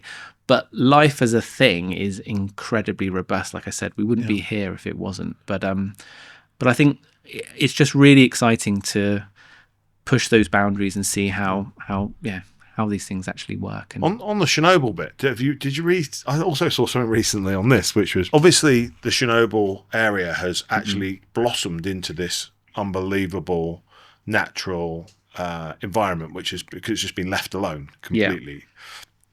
But what they've done a study on wolves, and basically what's really interesting is that the wolf community, the health and strength has massively increased. Oh, wow. Whilst living in this highly toxic environment. Yeah. And so you immediately go, what? How? Yeah. And actually what happens is that initially the wolf community reduces down. But the only wolves to really survive are the ones with this ultra strong immune system to the radiation. Yeah, they survive. They're the only ones to breed, and you end up with a super pack of wolves, which then actually grows faster and more powerfully than its original. Yeah, it's just this ability for biology to evolve, adapt is we really don't fully appreciate how some of those processes, how it can do that so quickly as well. This is not over millions of years. This is over a very short period of time, and not a countable number of generations. So there's a lot wrapped up in us and living things that we're not even scratching the surface of in terms of its capabilities, I think. Yeah. So talk to me earlier. I wrongly said play God earlier, But I did, and the reason I said that was because I was thinking about a different question, and I will be reframing that question a little bit later. But actually, there are people which will say that you are interfering, this area of biology can be seen as interfering because there are, if we look at the extreme aspects of it, it's the same technology which can be talked about, superhumans and super. Yeah. Is that right? Am I right in framing it that way? So I think, anything where you're modifying living organisms, like, yes. You could imagine you could imagine modifying yourself or other humans and things like that. So there is like the ethical and like the response. They call it responsible research and innovation. Like that aspect of the field is really, really important, I think, in terms of understanding what as a society we think is okay to do and what we think is not okay to do. I think that's really crucial. And so the possibilities of that. Yeah. Do you think there are people experimenting around the world in areas which may be questionable? Questionable. I don't. You don't want to give your industry a kicking here, but your community. I don't. So one of the things is like this kind of is touching upon this idea of dual use. Effectively, you can use things for good, and you can also use them for bad in lots of different ways. And I think there's the important things, I guess, to recognise is that a lot of what we've discussed here is very difficult to do, firstly. And most of the things we've been talking about here have been in, like I said, single-celled bacteria, relatively simple to say, like you or me in some sense. Yeah. So there's a huge barrier to going from that to something where you can say, I want to make Superman or something like that. Whether people are doing it or not, honestly, that's kind of, it's difficult to know what people in other parts of the world would be doing, I think, in some sense. But I think there is a lot of constraints in terms of regulation around some of the equipment and components that you would need to do any of those sorts of experiments, which would make it incredibly difficult. Like it would be virtually impossible for someone off the street or anything like that to do those sorts of things. Yeah. So, but I do think that's something that you can't shy away from, because ultimately, if we want to use biology in new ways, then we have to know where our lines are drawn in some sense, and that's really, really important. So yeah. It's interesting to understand that, because it's very easy to read. You can see me reading Wolf headlines and mold in space. Okay, and I only get might describe my Neanderthal, a very high level view of that. Yeah, I mean, it's very easy for me and anyone else to jump to conclusions about the immediate risk, but actually it's interesting you talk about how accessible that is actually, and it's incredibly tough to even get down the path anywhere down the path on this. Governments are being very proactive in this space as well. So to give you kind of a practical example that you can kind of relate to, so when we order, say, a DNA sequence to kind of reprogram some aspect of a cell or get it to produce something new, though all of the companies that we use will do some form of screening on that to make sure there's no kind of pathogens or toxic genes or this kind of stuff, to be sure that, and if there is, it will be flagged up and we would be contacted to find out, like, what are you doing with this? Like, why are you doing this kind of stuff? And similarly, when we put in, say, grants to the government or research councils to get funding, those elements have to be explained explicitly at that stage. So it's not a case that you can just go and do whatever you want kind of thing. It's not that accessible. And there are checks in place in a lot of areas to try and actually ensure that that's not the case. And I suspect what we'll see is, as our understanding of some of these processes increases, we'll know where it's necessary to have certain regulation and where actually it's maybe not such a problem. But at the moment, it's figuring out that balance is always the challenging part. So let's just talk about your beliefs, right? So you've jumped into this space, made the leap from computer and computational systems into biological. And that's because you believe that there's the opportunity to engineer outcomes via biology, right? Yeah. It's your passion for systems, which we spoke about on the phone. Help me understand, as you've gone through that, how long have you been working in that area now, particularly just in biology? Since about 2012. So what's that? Right. Yeah, so quite a long time now. 13 years. Yeah, more than a decade, yeah. And so I'm going to make this massive leap now into are we living in a simulation? Right. We're going to make a massive leap, right? Yeah. And I guess one of the ways to understanding Mm-hmm. whether that's a possibility is by getting closer to the building blocks of biology, understanding how systemized or how organic, probably the wrong word, the systems are that drive biology. Mm-hmm. And so where do you sit, not immediately on the simulation theory, but my point being, when you start to look at this, the more you see, the more you experiment, how much of it looks computational to you? Oh, in terms of whether it could be, like maybe there's the kind of the essence of something there more. It's a really interesting question and a very difficult one to answer, I'd say. Yep. The one thing, so if it, maybe I'll almost like pose a question back or like a response in that way. Like if it was a simulation, it's very likely not the sort of simulation that you might be alluding to where you have there's a simulation for me as a person or this bug in a certain way. It would be more a simulation of a set of simple rules where that can naturally emerge as part of the constraints that those rules put on the world that you're creating. So it wouldn't be that we've been like necessarily like designed as a thing. It would just be we're an outcome through random things happening in that environment or the simulation that leads to it. Now, whether or not we are, like I said, I'm completely on the fence. I'm not going to go one side or the other, but I do think there are kind of interesting parallels in terms of when we write simulations now. Like I mentioned about kind of the amount of compute we have available is kind of getting very, very large. So in theory, could we write a simulation that could produce something as interesting as, say, the biosphere on Earth? And there, I'm more and more inclined to think that maybe we could at some point. Like it's one of those kind of, there isn't really an answer that you can kind of get to in some sense, but it feels like when you look at biology, a lot of the outcomes that people have said are either, oh, it's too complex to understand, or you'll never make any inroads in actually making sense of what's going on. They've often been wrong in the sense that, like I said, it's looking at these systems with the right abstractions and understanding what the variables are and how they're changing that helps you see kind of a simplicity in the complexity in a way. And I would say, this is a very personal view in some sense, is that when you look at for example, the example you gave of the wolves evolving this ability to like thrive in this kind of difficult environment and picking up these certain traits, it's a difficult circle to square in the sense that the evolution of some of these traits, which are incredibly complex, can happen really quickly. The system seems to be primed in some sense with enough things that it can just pull together the right parts to make that innovation possible and move forward.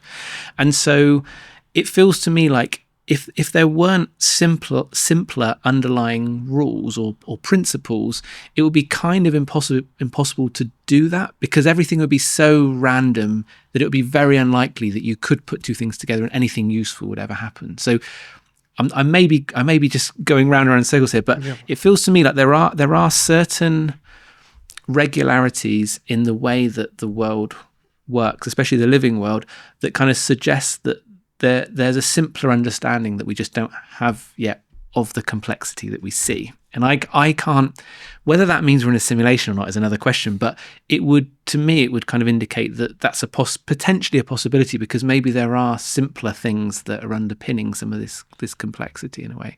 Yes, because the behavior weirdly is common. Like even if you go to a cellular level, our cells act like that we do as humans, right? Which is that the kind of the survival of the fittest. It's kind of the self-improving, adapting to your environment, evolving kind of nature. I picked that up earlier in our conversation, that it kind of feels like that's a common principle. Yeah. So this ability to improve your ability to adapt. Does that make sense? Yes. So they call it like this, the evolution of evolvability is like the kind of the technical term that people will use. Evolution of evolvability. So you're evolving the ability to evolve more efficiently. That's kind of the point I'm getting at in a way, is that the systems seem to have adapted historically in a way that allows them to adapt even better than you might expect. And so there are certain traits that make that possible. So kind of some of the kind of the ideas that people have put forward is that actually having very complicated systems broken into kind of modular components that are maybe fairly isolated is a good thing, because it means you can pull a module out and it doesn't break the whole system, because it's not everything is completely interwoven like some kind of like sort of haystack. Actually, you can see modules that can be replaced, or they can be combined in different ways. And so there are some organizational principles about how you might look at a biological system, whereas if you just look at the data, it's just a mess. But actually, if you abstract it in the right way, you can start to see that, oh yeah, these variables are all interacting in a common way, and these do as well. And actually, when we see the adaptation of the wolves, there's a minor change in here, which somehow this is all geared up to then improve this, but it doesn't affect other bits of the organism in a detrimental way. So this kind of isolation of beneficial traits is quite important, I think, in some sense. And that's what I mean by this kind of, there's some kind of simpler way of looking at the biology, which makes it able to adapt more quickly. And that's maybe a self-improving process as well. So evolution finds better ways of organizing biology that it can then evolve even better. And so, like you said, you have these exponential things where you won't always, by just looking at the endpoint, fully understand why it's organized in that way, unless you've seen all of the steps beforehand. But you start seeing certain principles in the way things are organized or they interact that kind of alludes to some of maybe the basic rules that you could kind of rerun the tape and see if similar properties emerge, even though the biology might be very different in a way. Yeah, it's so interesting. When I think about the parallels to AI, so in the last couple of weeks, you might have seen there's been some autonomous technologies which have been released, and they've taken the kind of press by storm and the world by storm. And we've been building a similar kind of technology. And I saw a video earlier today which had kind of coined this autonomous technology which had been released into open source. And it just said it's just a loop, right? Yeah. And actually that's the underlying concept of our autonomous infrastructure. That actually it's a loop. It's a self-learning execution loop. Yeah.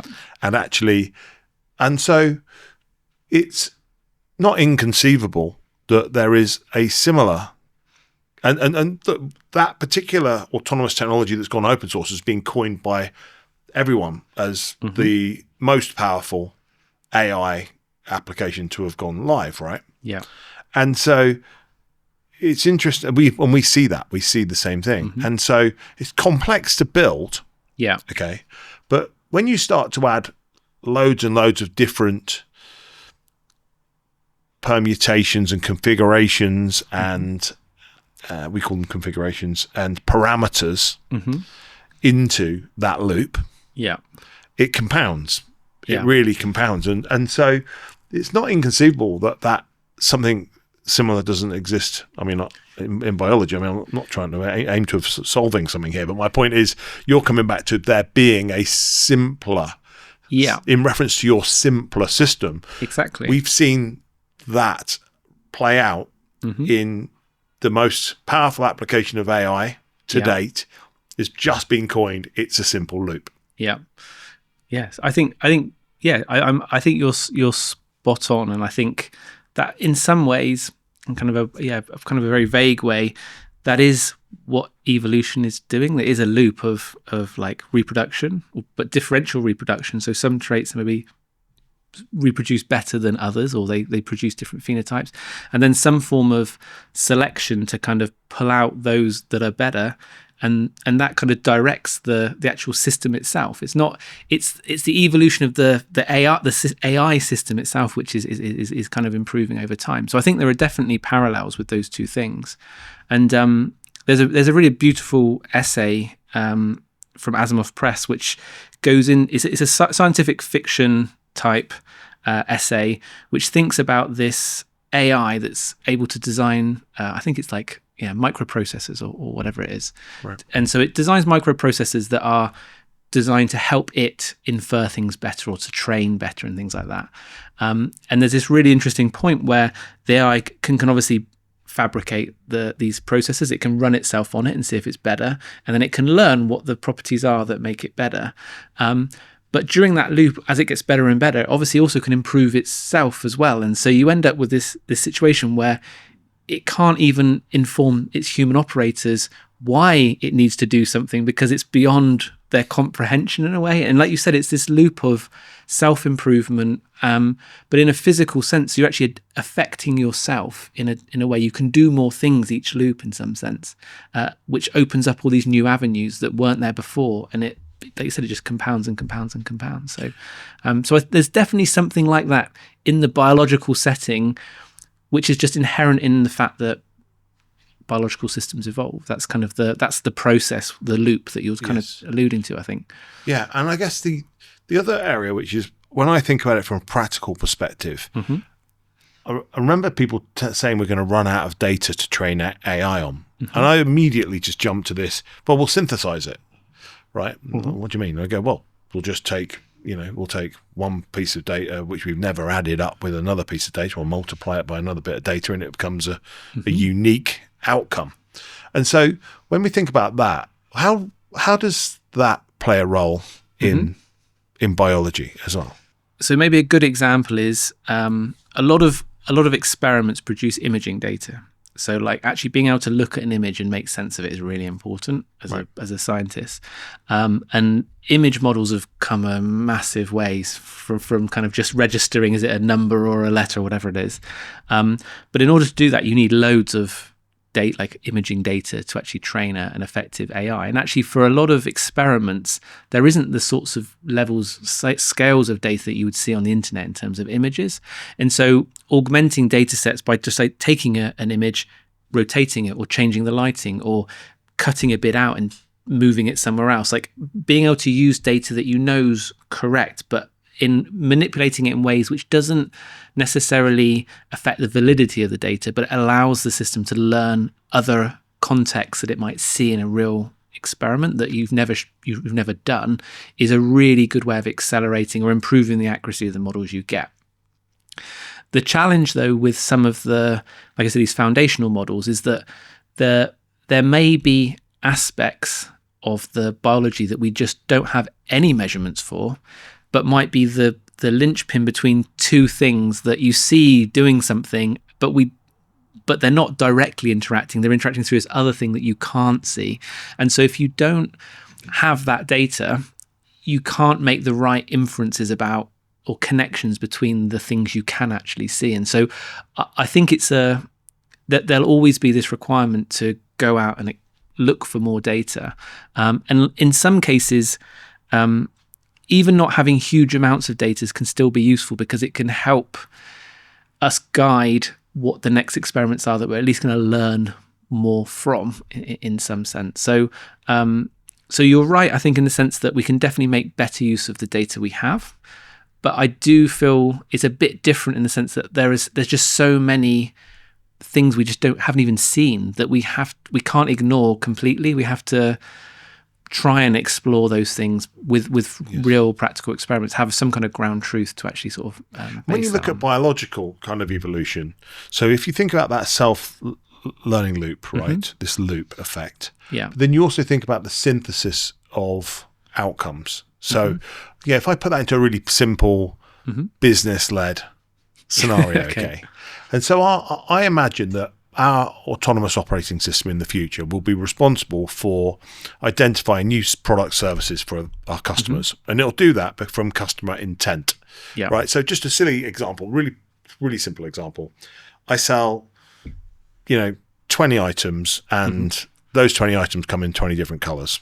Yeah. And what I've realized is that there is a that underlying data, and my AI is analyzing that data to identify customer preference to a level of detail that I haven't. I've spent 20 years building my business to get 20 products in 20 colors. It's brilliant. Yeah.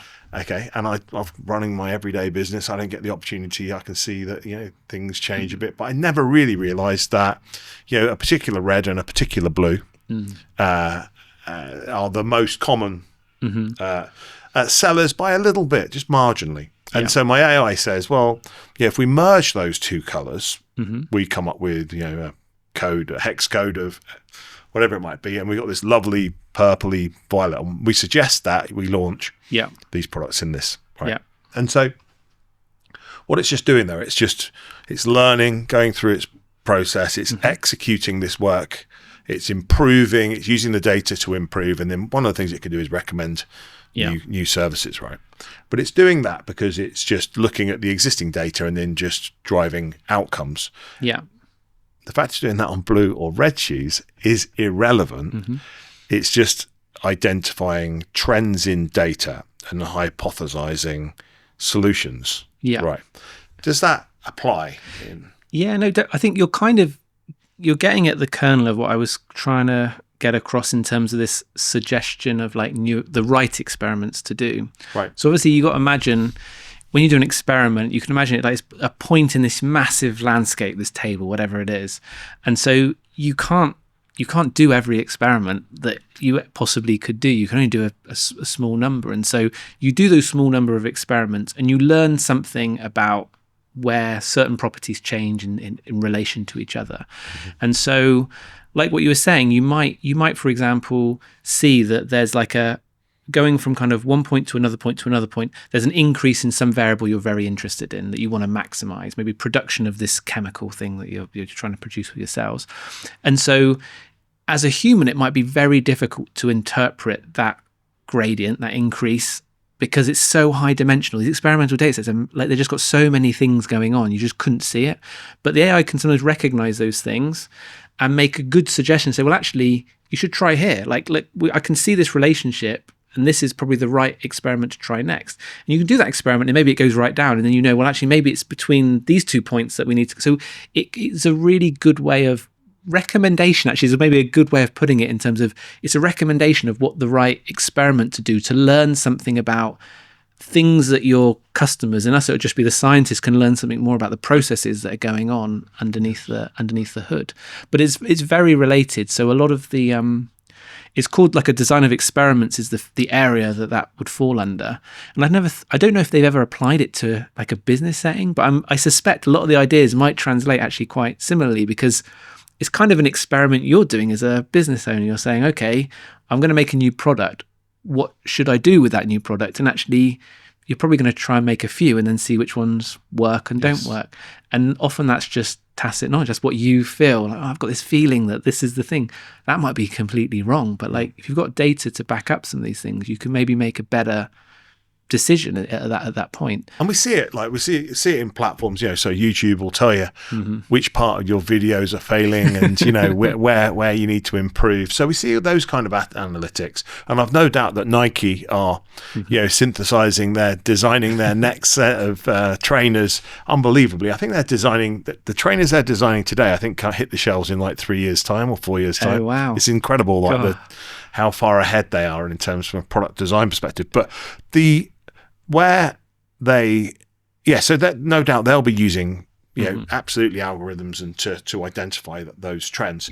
I just wonder, what you've just explained there is absolutely the compounding impact, isn't it, of how you're talking about getting this exponential ability. And so actually not only just working out which experiments we should align or combine, actually which part of the experiment it performed, analysing that, because there might be, there'll be loads of steps to it. That's how we can use technology to apply.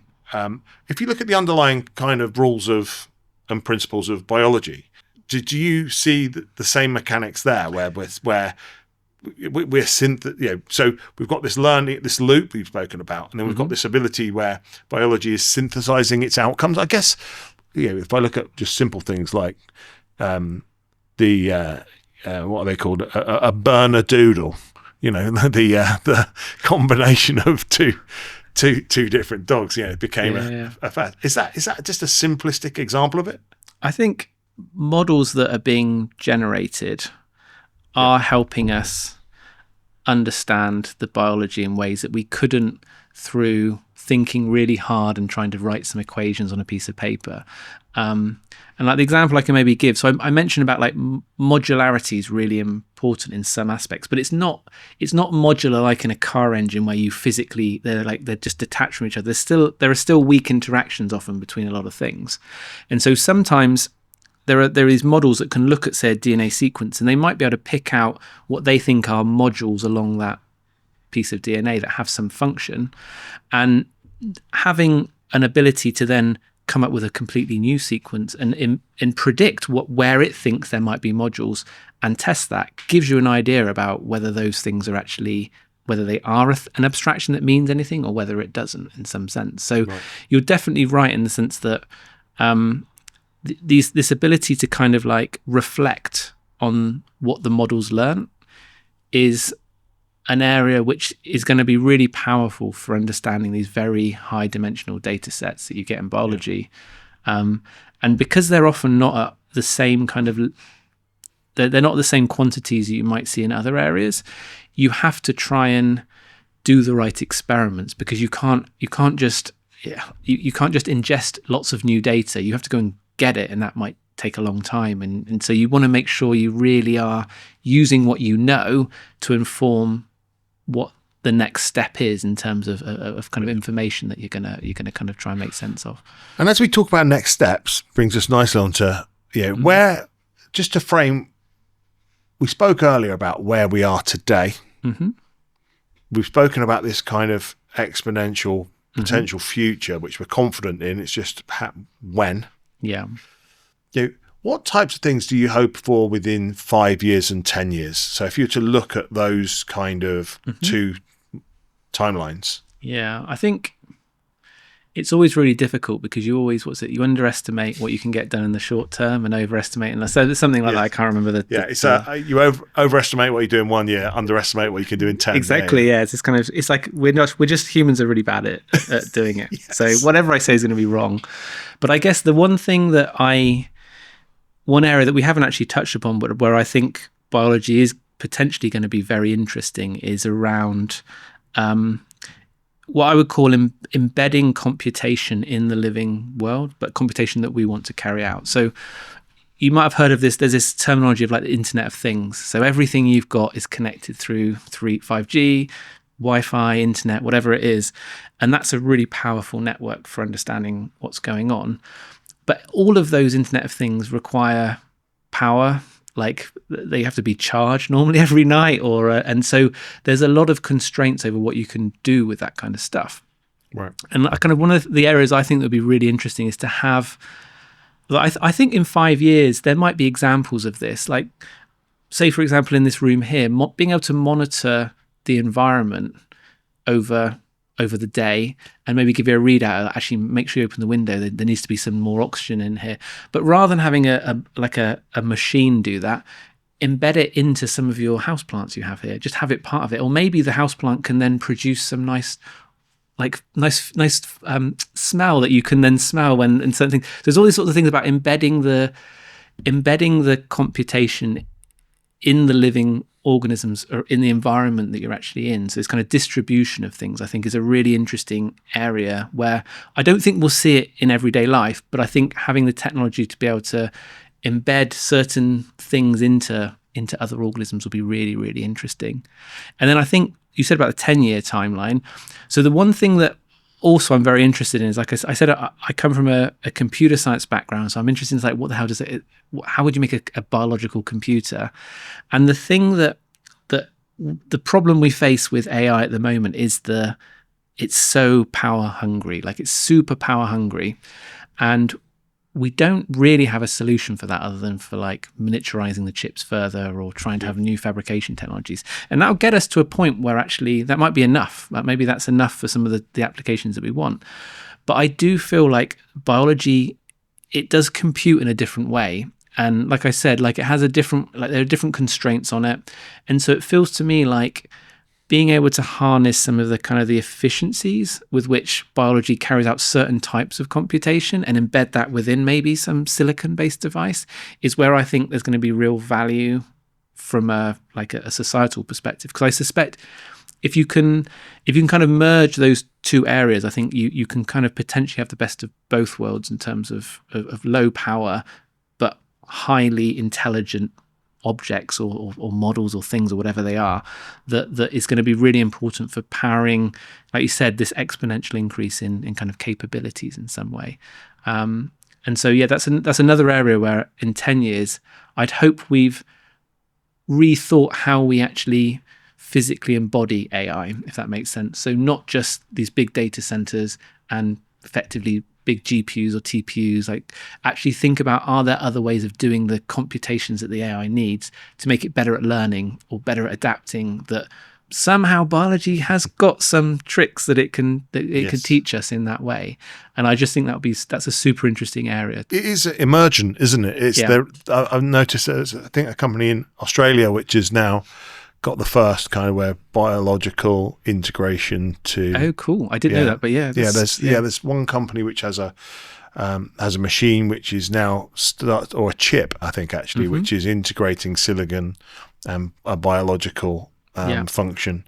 And I think the other area which I spoke to Daniel Hume about is neuromorphic AI. So this is where they're trying to use a more biological approach to the architecture of the computational system. Is that right? That's right, yeah. So you can even buy them. So Intel fabricate these neuromorphic chips, which are still silicon-based, but they don't necessarily use kind of these kind of standard transistor-type technologies. They have these kind of like almost like neuron-like properties, and they're networks of these like artificial neurons that they actually like implement.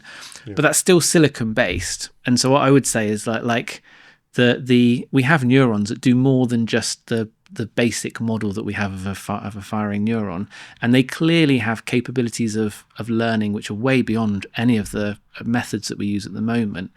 So where it's super exciting is where, like you said, thinking about how to do silicon microprocessors differently, like different ways of doing the computing, but also then where's that intersection? Because silicon is insanely fast compared to anything that goes on in biology. So you want that, but you also want something about this gooey, sticky biological aspect as well. And actually it's those interfaces where I think there's going to be super interesting outcomes. There's been quite a few areas of research around trying to grow what they call organoids. So these are things like where they might take neuronal cells that just naturally will form kind of these small, like kind of mini brains in a dish kind of thing, and actually interface that with electrodes and see how they learn certain patterns, which sounds really scary. It's nothing that I work on, but like it's effectively making use of those types of cell and the properties they have to try and understand like what the hell is the algorithm it's using. But technically you could just use those cells as a substrate for doing some aspect of the computations you're interested in. So yes. I think 10 years, I still think I've probably overshot it, but I think the intersection of biology and some of like the digital silicon world is gonna happen. You look at Neuralink, that's already an element of, that's how you interfacing two systems. So I think that's going to become more important, especially for AI.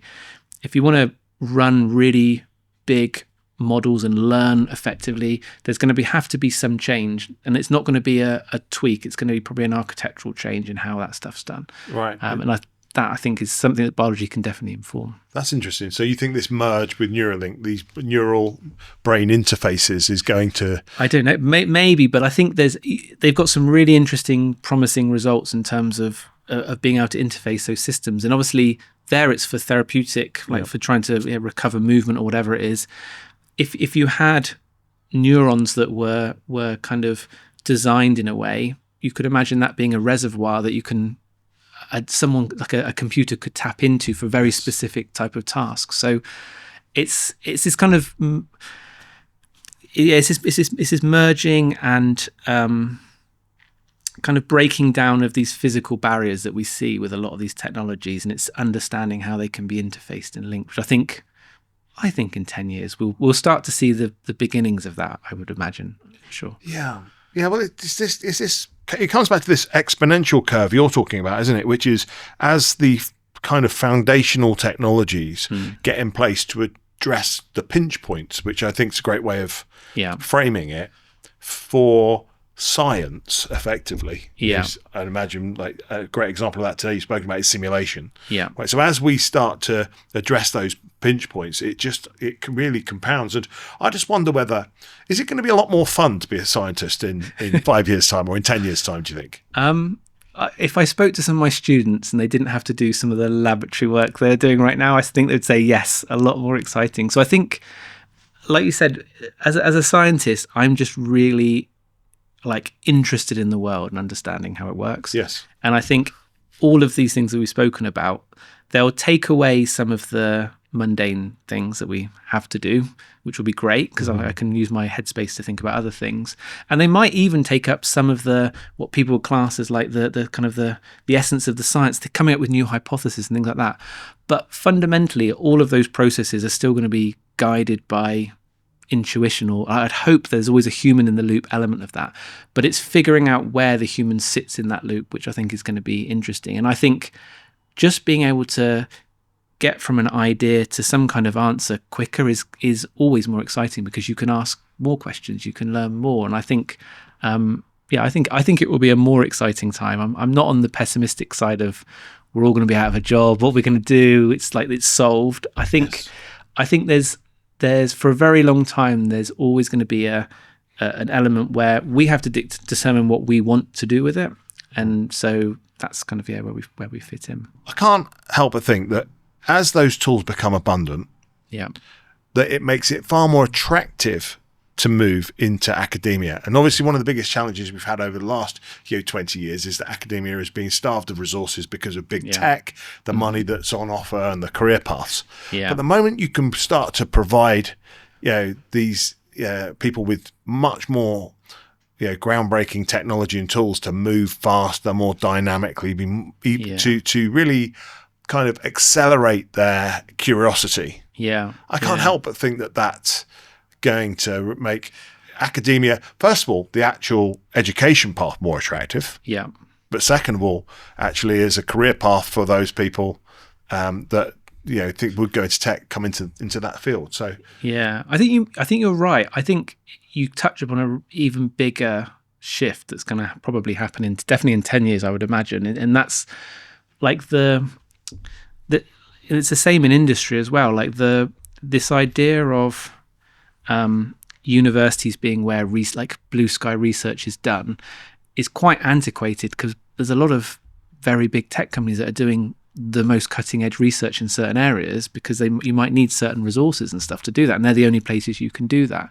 And especially in the biotech field, we've even seen this kind of emergence of what they call these like focused research organizations, where they might initially be funded through some kind of like charity donation or whatever, but they have like a mission to like understand some particular really important problem, and that's not an academic endeavor, but it's very much academic research in a way. It's not necessarily constrained in the same way that you might if you've got a very specific industry and a product that you've got to optimize or whatever like that. So, and I think the kind of the research innovation landscape is going to have to evolve significantly because, like you highlight, like the universities in terms of their role, what do we want them to provide young people? Like, is it just training in certain things, or is it going to be an important career path? How is that funded? Where does the money come back round to support that?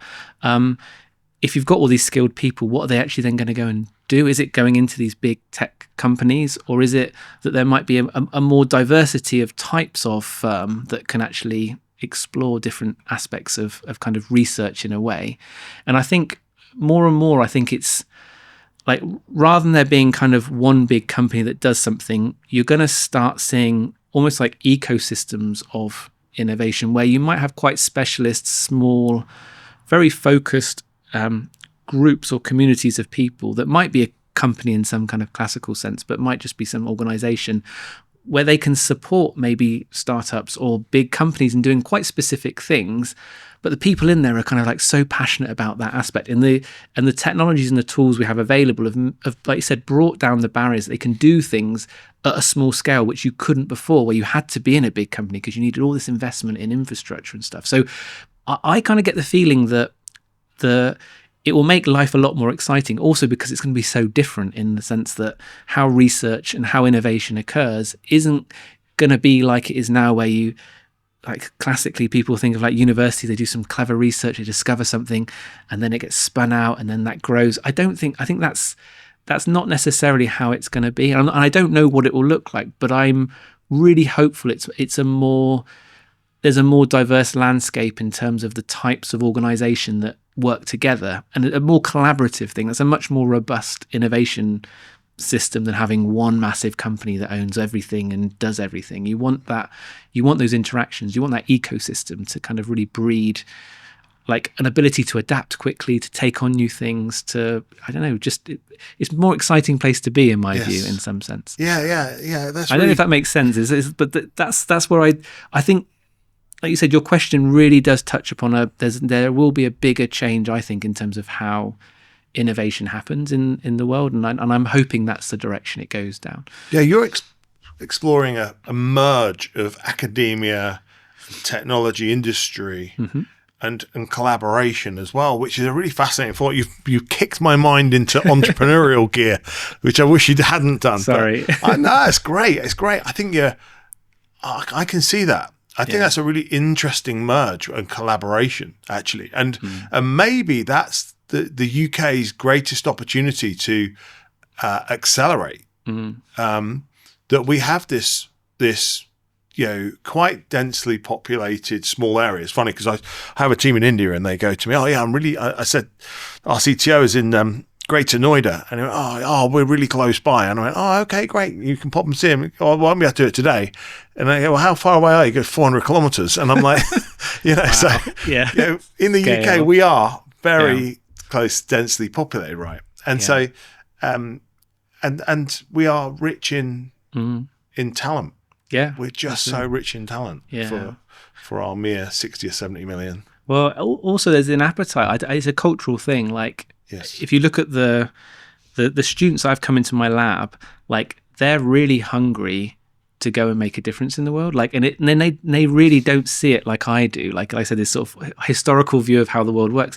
They want to explore new ways of actually having an impact, and that's why I'm quite excited about some of these initiatives that can kind of support some of these kind of more unusual ways of doing science or innovation. I think it's super important. And the UK is renowned for it. We're really good at that first stage. We're not so good at then the, like, really kind of turning the handle and making it into a big industry. We often get bought out or people move.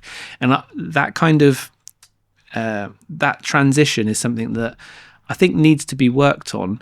But my view, like I said, is that actually not thinking about it as a transition to something massive, but actually just if you've got the right ecosystem of smaller focused companies and the right interactions between those, you can achieve a hell of a lot at a big scale if you coordinate that in the right way. And it feels like that's something we're pretty good at, I think, in terms of stuff. So I've got no worries about the future. Like, the students that I have in my lab, like, they're amazing and they do some amazing stuff. And like I said, it's their kind of passion for really wanting to make an impact and, like, just appetite. That's what I love to see when and that's why I'm not worried, I guess. I think we should leave it there. What a great place to leave it on. Optimism. I agree with you. The thing I'd say is maybe we're the journeyman to this world of abundance. Sadly, we're carrying the mantle for our future generations, and it might be a tough journey for a few people on the way there. Agreed. But that optimism, I agree, and I think it's a really, really brilliant time to be witnessing such transformational time. Definitely. So, thank you for taking the time out, Tom.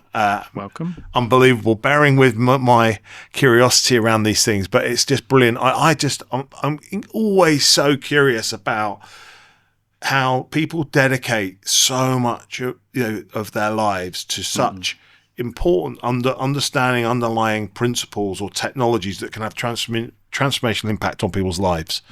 And so I thank you for that. Welcome. We wouldn't be where we are without people that made commitment to, like you do, in their lives. So great. Thank you for taking the time out. It's been brilliant. Thank you, Ezra, for the interview. It's great. Bye.